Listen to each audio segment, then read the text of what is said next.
Well, Jonathan, we're sitting outside the Broken Hill Bookshop on a warm Saturday afternoon, and you've managed to find a new buyer for the Broken Hill Bookshop, so you'll be leaving town, which is a bit sad for all of us. But I thought, just to begin with, tell me, when did the bookshop start and why you started the bookshop? I moved here in 2021, I think it was, during COVID, I think. And then I didn't really know why. I just needed a break from my previous job, which was running a bookshop for Alice and Lester, and I was just pretty exhausted and I just needed a change. I actually wanted to move somewhere warmer.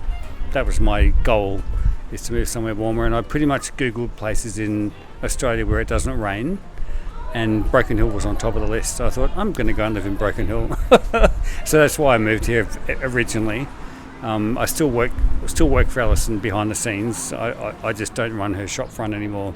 And so I spent 6 months here just laying by the pool. I arrived in October and it was hot and it was beautiful, and I just decided to just have a break from working for the last 40 years, taking some time out. And then I just spent the summer laying by the pool and reading, and I noticed when I was at the pool that there was lots of young people laying around the pool and they were all reading. They weren't on their phones, which was, really interesting for me. It's like, because most young people will just spend all their time on their phones, and I'm lying around thinking, all these people are reading, and they looked like professionals, and they were teachers, nurses, and whatever. And I got talking to them, and I thought, well, where are they buying their books from? Because there was no bookshop in Broken Hill to buy new books. There was the second-hand shop and the Sufi bookshop, but they specialised in whatever. Like, you couldn't get new titles. And I thought, gee, there must be a market for a bookshop in Broken Hill. And I was walking past this shop here in Argent Street, which was empty at the time, and I thought, gee, that could be a good little bookshop. Anyway, I didn't think I would ever open a bookshop of my own. Like, I was just recovering from running a bookshop for 8 years or nearly 10 years. And anyway, I thought, and then one day I thought, I'll go and have a look inside the bookshop. And so the landlord showed me around, and I thought, this could probably work. So anyway, fast forward, I took the lease on and started the bookshop, and it was a huge learning curve for me because I'd only ever worked with children's books. So Jane across the road contacted me because they were planning on opening a children's bookshop as well, and they were really, oh my God, we're opening a bookshop too, what's going to happen? So we got together and had a great conversation, and we worked out that we were going to offer different things to the community. So I was doing adult books. The pressure was on them to do that, and they didn't want to do that, and I didn't want to do children's books. So it worked out really well. So anyway, so we opened, and it's been fantastic. Like, the community support's been amazing. The amount of travellers coming through that have started their trip and they've got their 3 books and they've run out already, and they get to Broken Hill and it's go, oh my God, I need something else to read. So it's been like, I didn't do a business plan. I think business plans are best done at the end of the business. The 5-year business plan should always be done at the end of 5 years, and then you leave out all the things that don't work and you put all the things in that do work, and then you've got a fantastic plan. But it's been terrific. And then we put the coffee in about a year ago, and that's taken things to the next level, and it's brought a whole new audience into the bookshop that would never have come in before. So it's been an organic thing that's just happened. No planning, just what I've gut feel and what I thought was the right thing at the right time, and it's worked. So it's been good. I reckon that's pretty key out here, is organic. You've got to kind of just grow and see where it takes you. I think that's a bit of a key to success out here, my own observations. So what have you learned about the Far West since you've been here? And I guess, what will you take with you when you move to Melbourne? I think what I've learned is that people are really loyal out here.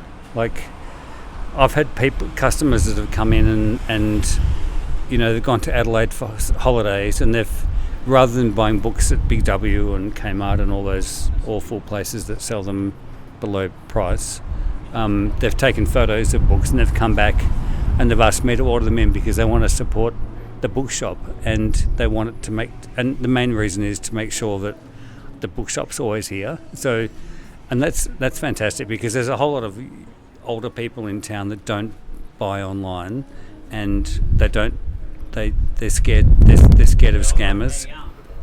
So they won't buy online. So I remember the first day that I opened the bookshop, these people and it had been 10 years since there was a bookshop in Broken Hill, a standalone bookshop. They walked in with these lists of books and they go, oh my God, finally we've got a bookshop. I want this. I don't know how to order it. So I think the loyalty has been the biggest learning thing for me. Like, sure, you can buy books online, but by the time and we've all done online shopping before, where you put everything in your cart and then you think in the offer, there's all these offers of free shipping, all this sort of stuff. When you actually get to pay for it, it's not like that. Like, the experience isn't what you thought it was going to be. So, and books are expensive to post, so they're the first things that the free shipping just disappears off the thing, and it's like, well, do I really want to buy this and then pay all this shipping, or can I get it locally? And so that's been one of the biggest things, is offering a local ordering service for people that, and the other thing too is that often people come to us, they've tried online, they've tried everything, we're the last resort. Like, they go, I've tried here, tried there, I can't find anything, can you help me? And we have, booksellers have different avenues to be able to do that for people, and we can find books for people that they can't find online. So that's been really fantastic as well. I'm not moving to Melbourne, I'm moving to country Victoria, so there's already too many people in Melbourne. They don't need me cluttering up the city, but I'm moving to a country town that doesn't have a bookshop, and maybe I'll open a bookshop, I'm not sure. I have bought a shop with a house out the back of it. Eventually I'll work out the best avenue for that town and what it needs and whatnot. But yeah, no, I'm just really happy that it's going to continue on, because it's become a really important place for people to catch up and hang out and meet. And it's not always about the books. It's about people being together. So yeah, sharing stories and stuff. Yeah, it's good. So was it a hard decision to sell and to move to country Victoria, or was this always part of your plan? I don't ever have a plan. I've never had a plan. Like, this is probably the 30th move in my life, and nearly 60. So, like, I've never really planned anything. It's just, I always just go with whatever feels right at the time. So this feels right for now. So, yeah, it wasn't really ever a plan. Like, I just, like it wasn't a plan to open the bookshop. So it wasn't never a plan to move from the bookshop either. So it's just one of those organic things. It's just like, I don't know, I'm one of those people that wake up one day and go, yeah, I think I need to move and do something else. And I'm on my own, so I can do that. I don't have to ask anybody. I don't have to say, oh, what do you think? Do you think I can do this? I just do it. So yeah. What some of, I guess, lasting memories that you have of Broken Hill that you wanted to share? I mean, I think my observation of you here in the bookshop is you kind of become a bit of a conduit for what's happening in the town, and I imagine you'd know a lot about what's going on just from talking to people and always engaging with them. Memorable moments that you'll take with you? Wow, yeah, there's been lots. I mean, I think the festivals have been amazing. Like, apart from the day-to-day people that come in and support the bookshop, there's always the festivals and the Broken Hill festivals and the Monday, like meeting famous people. Not that I'm really ever seek it out, but I became friends with the guy that runs the music side of Monday, and he came in and it was before I had the coffee, and next door was the deli next door, and so people were hanging out. Like back 3 years ago, this whole strip on Argent Street was just pumping, and I even had a illegal table and chairs out the front. The council told me to get rid of it, but originally we had that out when summer was next door, and this, it was all happening. It was pumping, and so like Richard Clapton coming in and signing his books, and Midnight Oil, and working with Jimmy Barnes people. Like Jimmy didn't actually come into Broken Hill. He flew into Monday on his private jet and went straight out to Monday and back. But his people got the books signed and dropped them off here. I remember this phone call coming through, and they're in the back lane. We're going, oh, we've got all Jimmy Barnes signed books in the back lane. Where are you? And I had to go out the back, and they were right down the end of the lane, and we had to carry these boxes of books and stuff like that. Like, it's just, I think I lived at Uluru for a long time. Like, I was a teacher at Uluru, and Broken Hill reminds me of that, whereas it's one of those places that people want to visit, and you get amazing experiences because of where you are, the location of where you are, and, you know, hanging out with Olivia Newton-John, Yvonne Goolagong, the Biggles, all that sort of stuff back in Uluru, and it's just sort of, you never sort of get overwhelmed by who's going to walk in the door. Marsha Hines walking in the door, you know, like it's just, you sort of just, you know, Tanya Plibersek's been in, Chris Minns, the Premier of New South Wales, coming in for a coffee, and it's great. It's great that they feel like they can come into a place and just hang out and not have to worry about who they are and all that sort of stuff. And I think that's probably the biggest thing. Like, that's, you know, like, but all the locals are amazing. Yeah. What's been hard about living here? Getting supplies is always hard, you know, like when you're really, really busy and all of a sudden you look up and you've only got 3 bags of coffee left, and it's like the weekend, and it's like, okay, I kind of need 15 or 20 bags of coffee and I've only got 3. What am I going to do? And how you work around that? And there are ways of working around it. It's just who you know and getting stuff like that. So, and staffing is always an issue, but we've been pretty lucky. Like when I set the bookshop up, it was just me, and that was fine. Like I could always rely on me. Like I get up, I get up every morning, and I'm good to go. But employing staff is always an issue because you're relying on somebody else to put forward the way that you operate. I've been pretty lucky, but it has been a bit of an issue sometimes. Like, but yeah, no, I think by and large it's a pretty amazing town. Like I haven't really had that many issues with stuff. Like the power thing was a bit of a nightmare a few weeks ago, but you know, I mean, I compared to other places, we got off pretty well because we don't do food. We didn't have to throw away a whole lot of food. But yeah, no, I think I've set it up pretty well. So I'm pretty confident that the new owners are going to be ready to rock and roll and take it on board. So yeah. So when do you actually finish up here in Broken Hill? I think a couple of weeks. We're still negotiating, and I've never sold a business before in my life, so it's a learning curve for me. I don't even know how to hand over all this stuff, but we'll muddle through it together and make sure it happens. So yeah, that's good, and I'm really happy that the new people are going to come in and get the big Christmas trade, and it'll be a good kickstart for their business, which is really good. And you'll have a bit of a break after you kind of hand over officially and leave town. When will you leave town? Yeah, I think a couple of weeks. I've got to still pack up my house and stuff like that. But no, I think I'll have a break, and you know, I kind of think I should be retiring, but I probably won't. The fact that I bought a shop with a house out the back of it in country Victoria means that, and that town's already saying, "Oh my God, when are you opening a bookshop? When are you opening a bookshop?" It's like, just give me a chance. But look, the town that I bought is in Dimboola, which is in the Wimmera in Victoria. It's a really funky little town, and there's tons of galleries and all sorts of amazing shops there, but it's more of a weekend place. So maybe I'll just open up a bookshop and just open on the weekends, and then I can take my kayak down the river and get out to the national park and get down to see my dad in Melbourne. And so there's lots of opportunity there. I'll get there eventually. I don't know. Like, it's just, like I said, I wake up. I'm one of those people that wake up and go, "Yep, okay, let's go. Here we go. This is what we're going to do. This is the next part of my life." And but it is kind of a great way to live, though, in a way. Like just being in the present and responding to what happens and following your gut.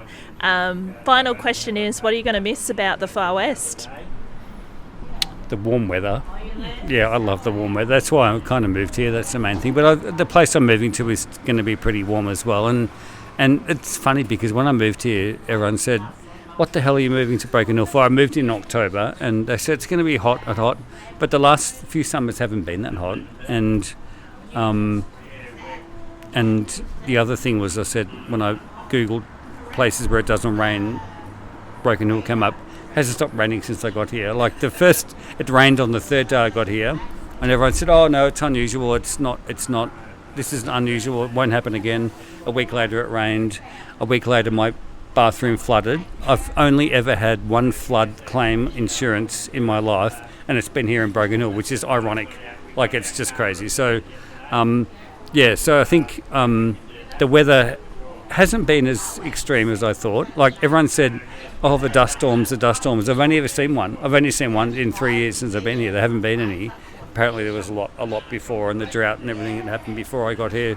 But since I've been here, it's been pretty mild, and it's been pretty cool. So, I just love the warm weather. It's just, it's me. After living for 20 years in the Territory and just loving that sort of thing. I hate the cold. I was in Melbourne on the weekend. It was freezing. I always forget to take jumpers. I always forget to take warm clothes, and I'm always shivering. So I'm looking forward to. I think Dimboola will be warm as well. Where is it exactly? It's near Horsham. So it's 20 minutes out of Horsham on the Melbourne to Adelaide highway. It's a little bypass. It's a bypass on the town, and so you can jump on the Melbourne to Adelaide over the overland stops there. So you can jump on the train and go to Melbourne or go to Adelaide, which is pretty cool. And it's in the middle of wheat country. Like I think this completes my picture of all the places I've lived in Australia.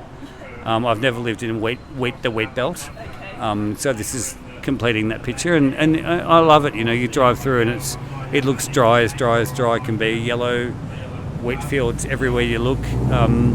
But you know, this little town's got a river running through it, and it's a vibrant river, and it's beautiful. Gum trees everywhere, birds, pelicans, like, it's beautiful. Yeah, so I'm kind of hedging my bets. I think it's going to be the best of both worlds. Yeah.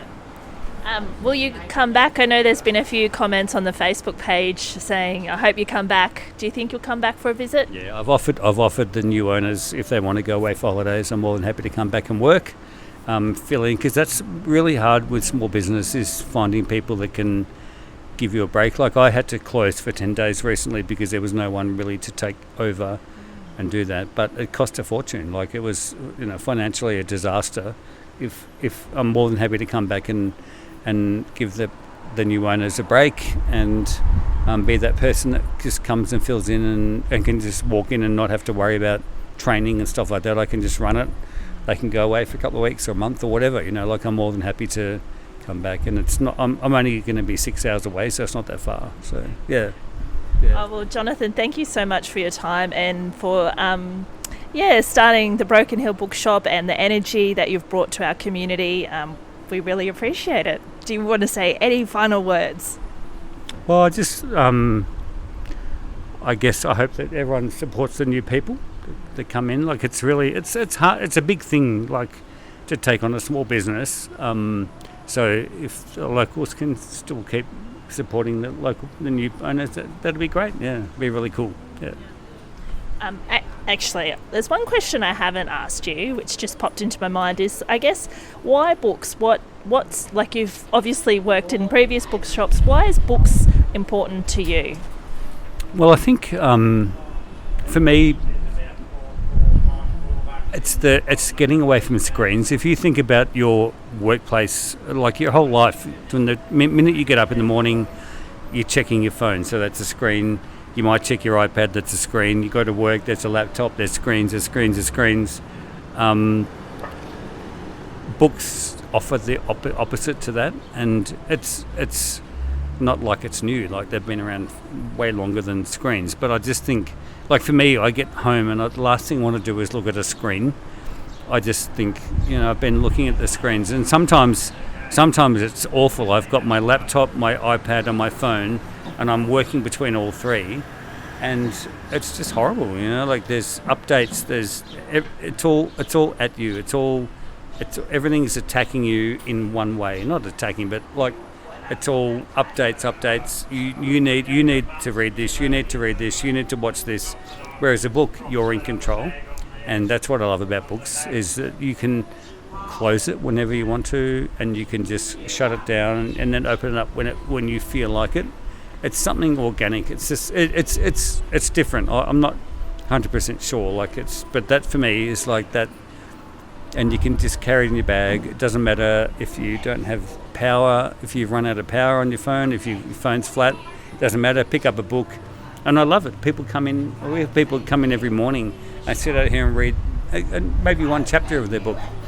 And it's just such a nice thing. It just gets them away from, because I know they're going to go into work and they're going to be on a laptop, and it's just their life's going to be hell for the whole 8 hours, and the book just takes them away. Whereas I've never been taken away by a laptop or an iPad or a phone. But I've been taken away by books. Yeah. Do you have a favourite book? Yeah, I've got a favourite book. It was probably from, I reckon it might have been in high school when I read it. It's called The Silver Sword. It was written by Ian Seralia, and it was all about the Second World War, and it was about a young boy whose family, a Jewish family, that was being attacked being attacked, and like everything was, and houses, and they had to flee their house to save their lives and separate from their parents and all that sort of stuff. And he had this little silver sword, and it was in a little box, and it was the catalyst for the family coming back together finally after all the war stuff. And I'm not really a war person, but I love that book. It's one of my favourite books. Yeah, so The Silver Sword. Yeah, but there's been lots of others since. I love The Happiest Man on Earth, the Eddie Jekyll. When I read that, it was the only book I've ever read from start to finish without stopping. And I started like 10 o'clock at night, and I finished at 3 in the morning. I just could not put it down. And that's just, again, it was a Holocaust victim who came to live in Australia and stuff like that. Yeah, so there's some pretty good books. They're probably two of my favourites. Yeah. I've got another question. How do you choose the books for the people here in the Far West? Yeah, that's interesting. I at the beginning I had absolutely no idea, but now after nearly 3 years, I've got a really good sort of handle on it all. People want new releases. Once a new release is done for 2 weeks, nobody wants it again, so I just do sort of the main new releases. We do lots of orders for people, obviously. It's been, this, and then the travel books when people are on holidays, you pick up the travel books. The Ellison Lester books have been amazing because I work for Ellison, so they've been a staple for people where they can come and get quality children's books. Jane will take over that at Big Sky Stories when we close, so we're going to just have the new owners will just have totally adult books here. It's interesting, like travelling people just want new releases pretty much. You've got your staples like Jane Patterson, Danielle Steele, the ones that have been around for 100 years. But then we've had lots of local authors as well, like Sarah Donnelly with Big Things Grow. We launched that, and Jeff Looney, the recent bird books, indie bird book one. So yeah, it's been a really good spread of what's available for people. So yeah, it's. And I went along to the Jeff Looney book launch, and I remember a comment you made that night is that you often have people coming in here looking for local books. So there's obviously a need or demand and interest in local authors as well. Yeah, exactly. And there's not a lot around, so it's great to be able to support them. And Sheer Delights from Carolyn down in Ivanhoe. We sell so many of copies of her cookbook. It's crazy, it's really great. So it's really great to be able to support local authors as well as, the famous authors and stuff like that. So it's a balancing act between what you want. I mean, basically we don't keep a lot of, we've got a few classics we always keep, but people come in and they say, I want this, I want that. you can't have everything. We're only a tiny bookshop, and even big bookshops don't carry all those titles as well. But we kind of 3-month turnover type thing, and keep it fresh, and then if we don't have it, we order in for people. So that's a really good service that we provide as well. So, yeah. Sorry, it's been thanks multiple times, but it's been a really enjoyable conversation, and just hearing your insight into the town through books, and so yeah, thanks, Johnathan.